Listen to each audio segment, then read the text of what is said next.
ভারতীয় রিজার্ভ ব্যাংকের deputy governor Michael Debabrata পাত্রের মতে ভারত 2031 সালের মধ্যে বিশ্বের দ্বিতীয় বৃহত্তম এবং 2060 সালের মধ্যে বৃহত্তম অর্থনীতিতে পরিণত হওয়ার পথে এগিয়ে চলেছে। এই মুহূর্তে ভারতের মাথাপিছু আয় আছে $2500, অর্থাৎ ভারতীয় মুদ্রায় দাঁড়ায় 2,07,030 টাকা, যার ফলে ভারতের অর্থনীতি দাঁড়িয়েছে $3.6 trillion.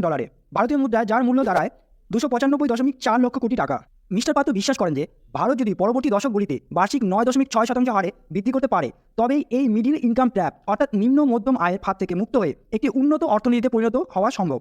The organisation for economic cooperation and development অর্থাৎ OECD একটি প্রকল্পে দেখিয়েছেন যে PPP অর্থাৎ পার্চেসিং পাওয়ার প্যারিটির শর্ত অনুযায়ী ভারত 2048 সালের মধ্যে মার্কিন যুক্তরাষ্ট্রকে ছাড়িয়ে যাবে আর বিশ্বের দ্বিতীয় বৃহত্তম অর্থনীতিতে পরিণত হবে। এই বৃদ্ধির সমর্থনের উদ্দেশ্যে RBI অর্থনৈতিক লক্ষ্যমাত্রাগুলির সাথে মুদ্রাস্ফীতিকেও এক সারিতে নিয়ে আসার লক্ষ্য রেখেছে, যার উদ্দেশ্য হলো 2025 থেকে 26 সালের মধ্যে মুদ্রাস্ফীতিকে 4.1% নামিয়ে আনা। আর এই উচ্চ বৃদ্ধির হার বজায় রাখার মূল সূত্র হলো মুদ্রাস্ফীতি নিয়ন্ত্রণ করা। আর তাহলেই ভারত পৌঁছতে পারবে তার লক্ষ্যমাত্রায়।